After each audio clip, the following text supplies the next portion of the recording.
So I think I'll get my fork put on today. I'll hang the rear derailleur today. I'm going to clean that chain ring up and get it put on. But yeah, I think what I want to do is just put the fork on right now. So I'm going to dig through this box. These are the tires that we're going to put on. So yeah, these have turned out really nice. Yeah, these will look really good on there. Look how straight that fork turned out. That thing is just amazing, huh? So we'll put that on today. A good mechanic always sorts out all his parts, bags everything up, right? That thing's just shiny and clean. Everything works on it.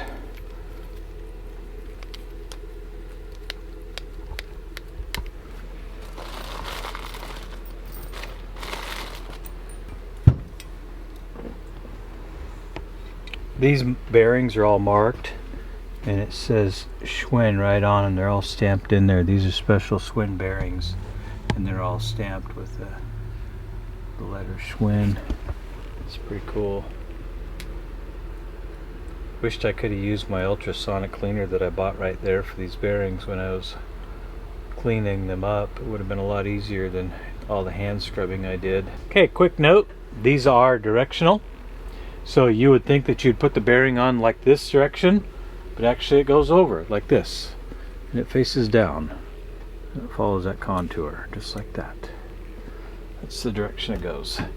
That's one common mistake that people do when they're putting headset bearings together on these older ones, is they put them upside down and then they bolt the bike together and they turn the handlebars side to side. It's like, how come this thing isn't smooth? How come it feels so rough? Well, 9 times out of 10 I find that the people that put these together sometimes don't know what direction they need to go. So this is kind of nice. Just remember that it should run smooth when you put it into the bike, that the bearing should roll smooth.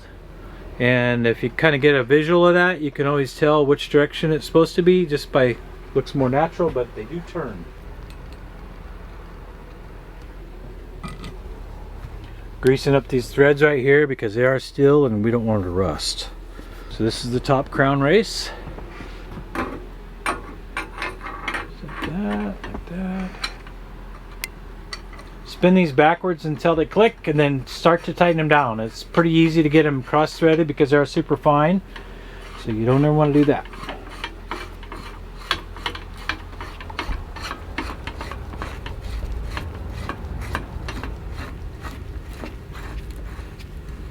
Okay, note there is a little keyway right here on this washer, and there's a keyway right there, and so we want to line those up, and that keeps these two from not turning together.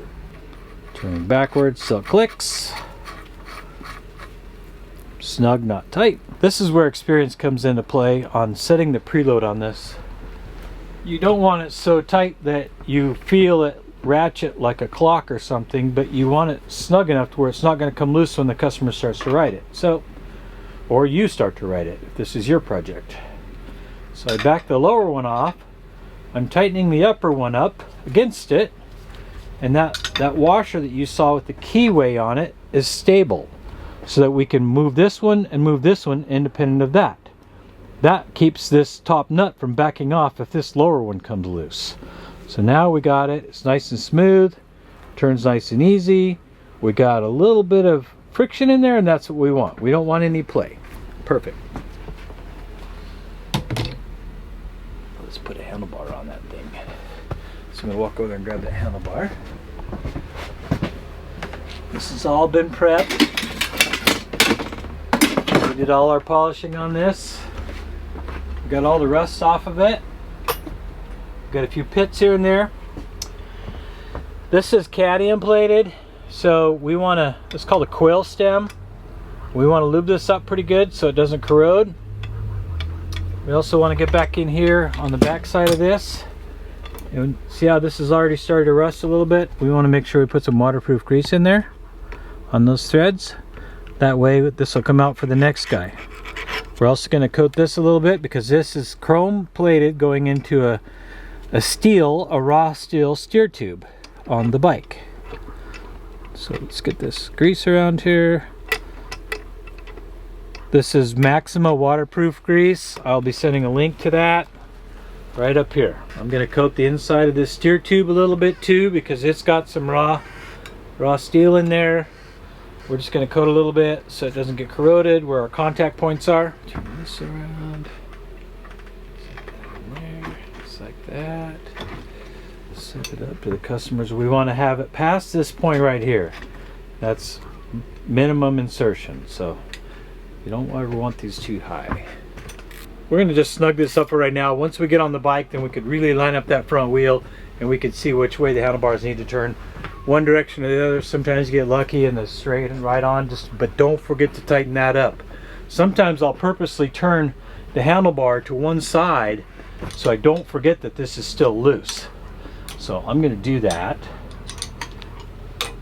just to show you guys. See, I should have done this the first time. Hey, I make mistakes, but I am going to turn it a little bit sideways so I remember when I get on the bike that still needs to be tightened down. We got a little star washer here. So we got a flat locking nut, a flat washer, and a star washer. We want this closest to the brake to keep the brake caliper from turning side to side. That kind of helps us with that. Just like that. Okay. Ta-da! Bling, blingity bling. So this has two spots cut out for it that made up with this frame. Okay, goes in there. This is so easy to do. You're just watching me work.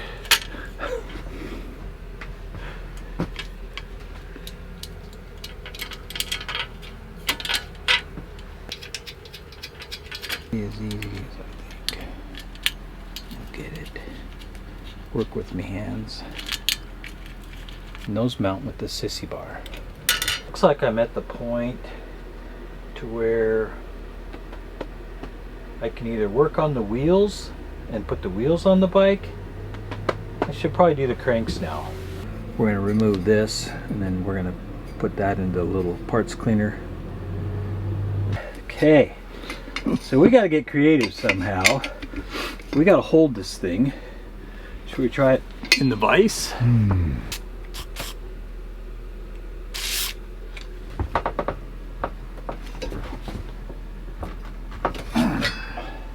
I win.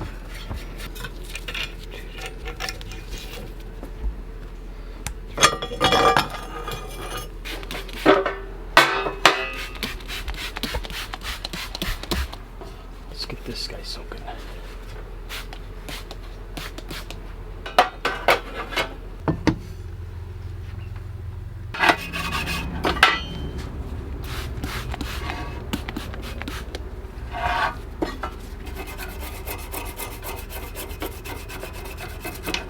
Use a plastic brush and just light pressure. If you start breaking down the plating of this, it'll start turning brown and it'll go back to the steel that was plated. So you lose your plating if you get too aggressive with the cleaning process. That's why I rarely do I use steel wool or even Scotch-Brite. I just try to get it off with the least evasive action first. This piece is cadmium plated. This is chrome. So this is not going to shine as much as that. We'll clean it up to make it look a little better.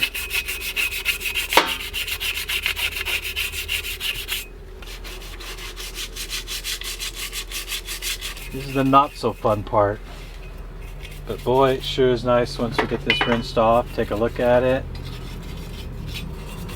Alright, let's give this a quick rinse.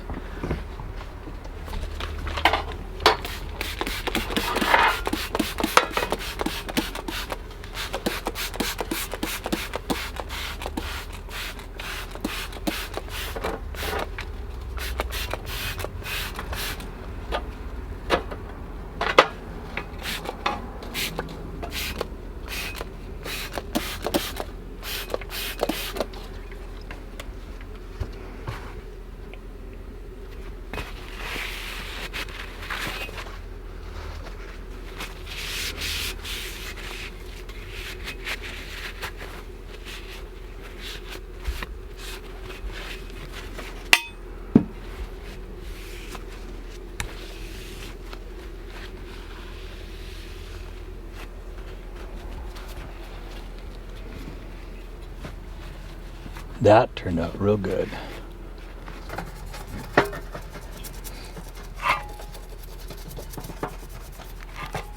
'66, that's the year that this bike was made. They stamped that on these cranks. 1966. Okay, the crown jewel. Up next. First, let's get the dirty work done. This is kind of a dull screwdriver, so I'm really not marring the surface or scratching it. This crown race is in really good shape. It's not all divoted out by the bearings and stuff, so that just tells me that this bike wasn't ridden a lot. Back in the day it was ridden, but not a lot. It wasn't like he was riding across town every day.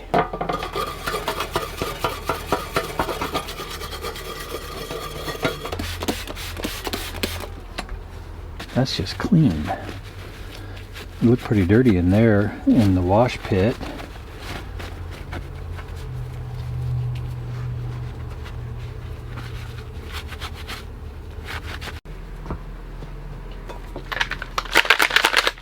MVP medalist.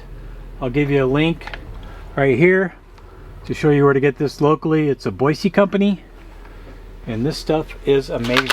I've used a lot of different types of metal polish in my life. I used to be an aircraft detailer, and we used a lot of stuff called flits, and it was great and it would clean up well, but it did not come off of the metal very easy.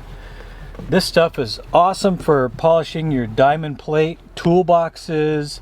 I use it to do all the bright work on my trailer, all the diamond plating on my trailer, and it cleans and protects, and it's just very little effort. You see, I'm not really having to scrub hard with this. I'm just letting the chemical reaction happen. And we pop this on here. We allow this to dwell just a little bit. It's important when you're detailing stuff that you let stuff dwell. Let the products work. Did you notice I didn't put a lot on that towel? Don't need a lot. We're going to go ahead and do the other side so we can let it be dwelling as well. And this is where we got a little bit of rust patches. I'm going to get that on there. Get a coating on here. Let the chemical reaction work.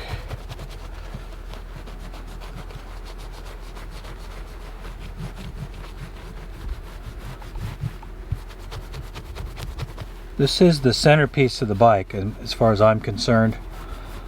The stick shift is cool, but the Stingray with this mag on here, that's what's so cool about it, as it mimics a Hot Rod Cragar mag wheel.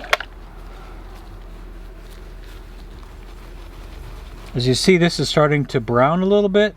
Some of the plating's a little thinner underneath there, and some of the plating is starting to come off behind there. That right there, being the original, it's looking fantastic there. Okay, now we're going to spray it with some ceramic spray wax. This also you can get locally from the Rag Company.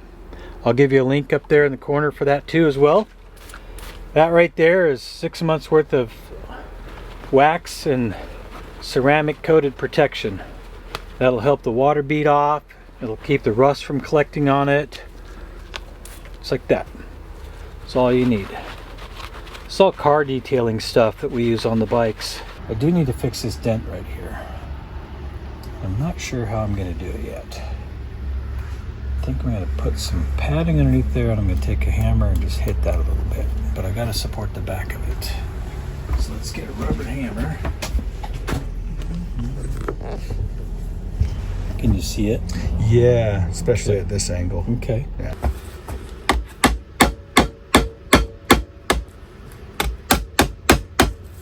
It's close.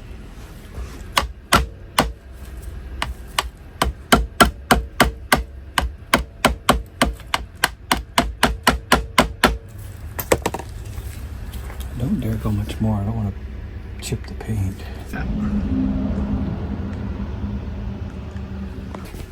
Look down that puppy. Much better. Much better. It is better. Okay, this is called Last Cut. It's a compound that you can get locally at the Rag Company and MVP Distributing right here in Boise. And so we're going to rub this on this pad. This is a Rupes dual random orbital buffer that you can buy at the Rag Company and at also MVP. And so we're going to start out really slow. This is slow.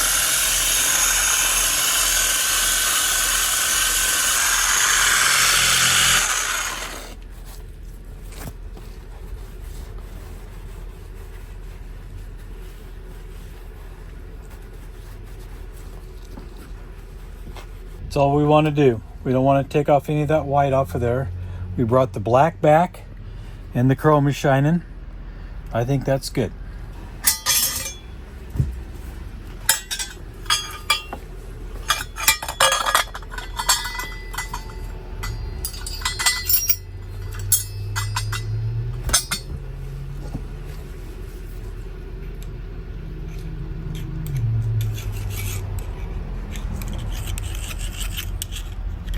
This phone is actually...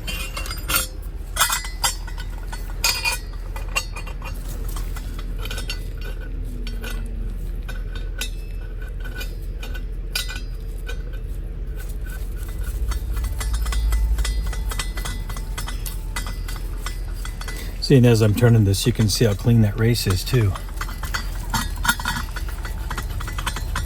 Bertha's back. We're gonna go put her away now. We're done with her 15-inch crescent wrench. Let's pack some bearings and let's get this crankset in this bike. So it has the same system. You got a key right there. You got a notch right there. This has all been cleaned up. Thanks to my number one employee, me.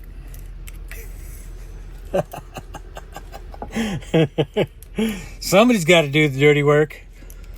I'm the service writer, the manager, and the employee. And the CEO. Chief Equipment Operator. First, we're going to make a mess. We'll just clean it up later. These don't have very good seals, if any seals at all. So we just coat these bearings as much as we can because it's the only thing we have to combat the rust and the moisture getting in here. From the factory, they didn't put much grease in here. So, you know, water would get in there, the bearings would rust. Happens pretty easy. Okay, going in. So we got one bearing on already. We're gonna put the other bearing on once we get it to the crank, to the frame. So this is how you thread it in. It's like this. And you turn it, raise it up, slide this bearing on the way it's supposed to go, not this way, but this way. So when it comes in here, it mates up with the cup. The cone's got this point right here. Those inner bearings are going to match up with the cone. Cup and the cone.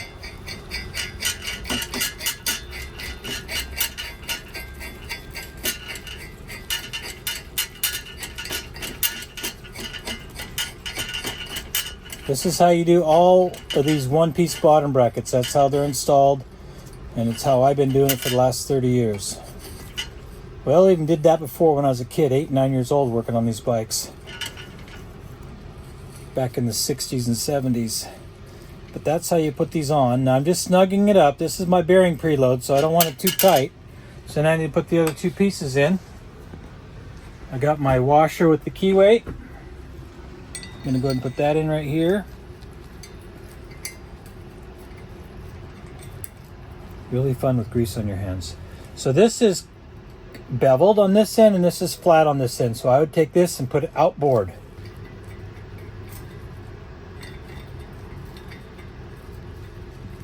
There we go.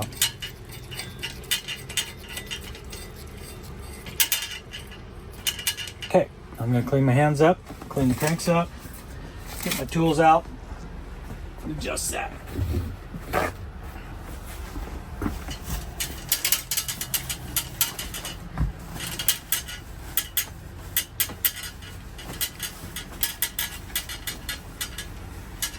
That looks so good. 30 millimeter, I do have one of those. Okay, so I'm just turning this and I'm just kind of feeling some pressure on there. I feel just like my headset. I want a little bit of drag, but I don't want any play. So I got a little bit of play, so I need to back this off a little bit.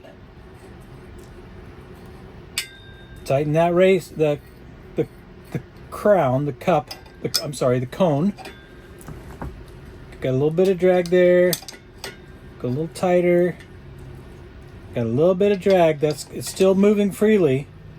Now I'm going to tighten that up because I don't want that coming loose. So we still have pedaling, a little bit of drag, but no play. Perfect. Okay. So now let's find the piece for the derailleur. Let's hang the derailleur. Then we'll put the back wheel on and the front wheel on. We'll work on those. So in the meantime, instead of waiting for that piece for the derailleur, let's go ahead and put the back wheel together.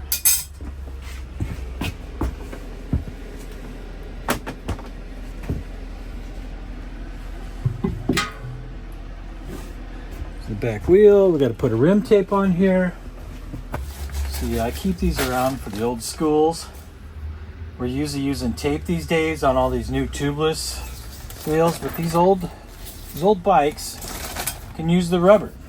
And the reason why is because if we don't, it'll cut into these spokes. And we don't really want to tape this up because then it'll really gum it up. So we're just going to go old school with this. Here's a little trick I use. Take an Allen wrench to hold in there. Put it on the ground. Lay that tape out, and you can stretch it as you go like this. Once you get to a certain point, you turn it like this, and then stretch it up over the top. Just like that. And before you let go of it, you can use this to line it up. Make sure it's right in the middle of the rim. If not, it'll interfere with the tire and the bead meeting together, and you'll get a hop in your tire because the bead won't be square. We've got new tires coming. They should be here today after tomorrow. Fresh, new, old stock off of eBay. It's about the only place you can find these anymore. Okay. Starting opposite of the valve with the valve stem straight. I'm going to start right here. We're not going to use any tools. And we're just going to put the tire down the center of the rim, in the valley of the rim. Start each side. And we're working our way towards the stem. Okay? And just like that. I want to straighten our valve out. We've got to rotate our tire a little bit. Now that's built up. I want to thank Fast Freddy at Fast Freddy Wheels. We're building these up with some new siping spokes and new nipples. Brought new life to this bike.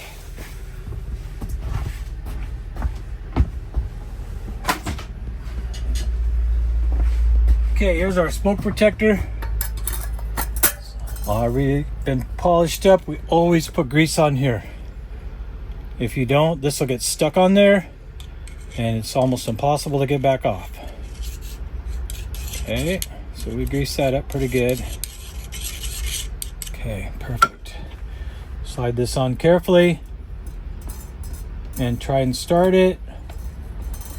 It doesn't want to center, so I'm gonna have to use my socket to get it started. Oh, got it. Okay, now I'm gonna use my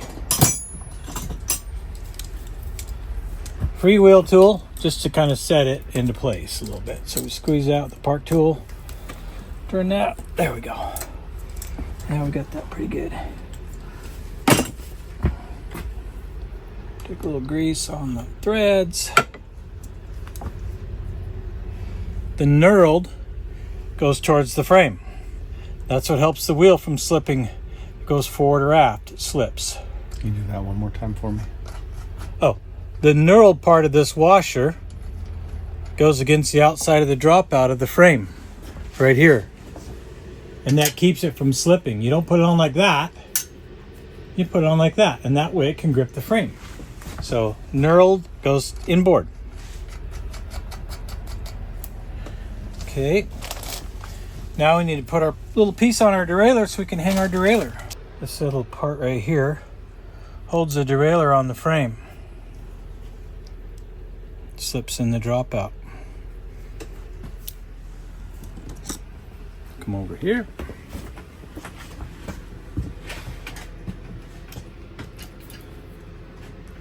when we first put this bike in the rack, this bolt was missing, and that's why the back wheel fell off and the derailleur fell off at the same time. So make sure this is in. This is not in. See, look right here.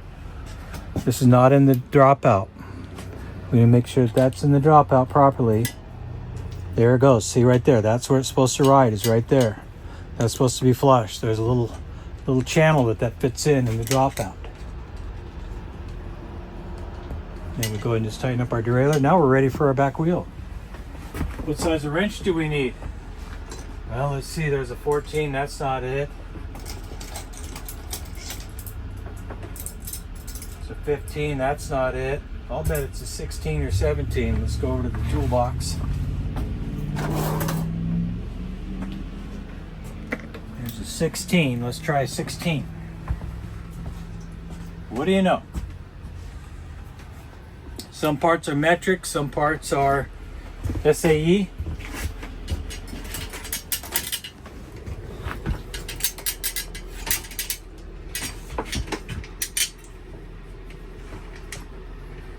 Starting to look like a bike.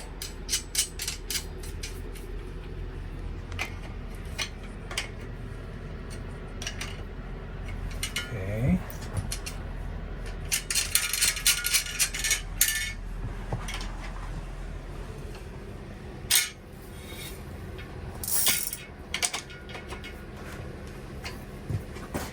We'll tighten all this stuff down before we put it on the ground to ride it. So far it's looking pretty good. I think we're ready for a chain. Let's do pedals and a chain. How's that?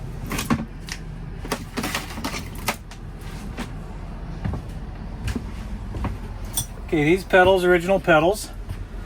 So what I did is I soaked them, and these pedals say made in Germany. So Schwinn did a lot of outsourcing. But what I did is I took some Fillwood tenacious oil and I dripped it right down in the bearings, down the shaft, so that it would get to these outboard bearings. These things just run as smooth as they did when they were close to new. So we're gonna put these on. You got a right and you got a left. There's an R stamped right there. That's for right and left. So let's get some grease on these threads. This looks like a screwdriver tip, but it's not. I don't know why they put those on there. Maybe someone can tell me in the comments down below. Okay.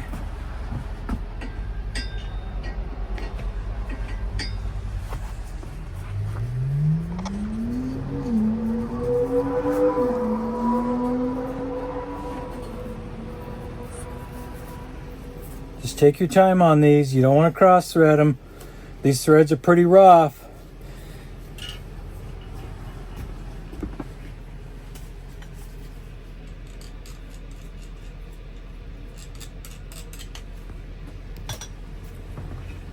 Right side, right threads, left side, left-hand threads.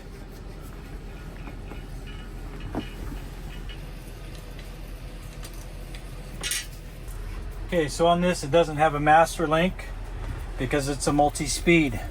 If it was a BMX chain, it would have a master link, but this doesn't. Old school, we didn't have those. Now the new bikes, yes, we have master links so we can pop in and out on the new 1x12s and such, but this one we don't. This original chain, it says CD right on it. I don't know, that's an old company that I haven't seen around for a long time. Sachs made chains, those are made in Germany. I'm not sure where this chain was made, but it's got like a blue tint to it. So we got the pin right here. So I'm gonna go ahead and thread it on. I always start at the chain, at the crank set. Use the weight of the chain. Pull it back over in front of the derailleur. Okay. So we go in front of the pulley, through the cage, around the back of the bottom pulley, and then we go forward. Now, we got some tension here, which is good. That's what we need, but it doesn't help us to hook this chain together. So what we're going to do is we're going to just take it off the front chain ring just a little bit. Put that down inside carefully. Now we got lots of play. So now we can, I didn't push that pin all the way out because I've got to be able to catch it here so I can push this pin back in. So put it at an angle, wiggle jiggle, pop it into place, just like that. Now I'm going to press that the rest of the way. I'm going to get my chain tool. This is for single speed chains, multiple speed chains, 7, 8 speed, whatever. Just old school chain breaker. In this case, chain fixer. So as we're screwing this in, now I'm feeling it get hard because I'm going through the outboard part of the link. Okay, and it's kind of hard, and then all of a sudden it gets super easy. So see it sticking out of the other side, and it's sticking out of this side. We know that the rivet's gone all the way through the chain. Okay, so we go ahead and pull it back out. Now we've got a stiff link, okay? And this is with all chains. We got a stiff link right here, okay? So we press that pin in. So what we do is we bend that link, we turn it at 45, and we stress it like that, and that takes that stiff link out, just like that. Okay, now I'm gonna bring my chain up. There, on top here. Around, boom, bada bing. There you go. We got a chain. Now we still got our fenders loose. We still got to put our sissy bar mounts on right here, and what that does, that finishes mounts our fender on here, and then we'll tighten up our brakes. We'll run some cables, but for now, we're ready to go ahead and put the chain guard on that we just got done cleaning up, and that's kind of a nice piece of part of the cake with holding the chain guard. So you're not sitting there trying to hold that up and the back end's falling down. So let's do that first.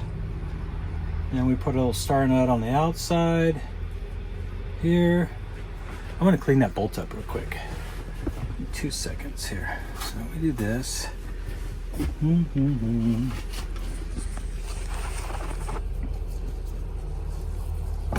Got it? Got it. Okay.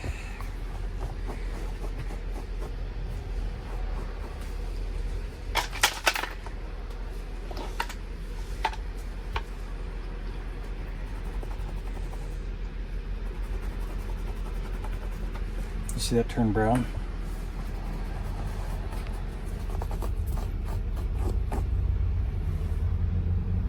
Devil's in the details, baby. Go to all this work and you put a crappy looking nut on there and bolt on there.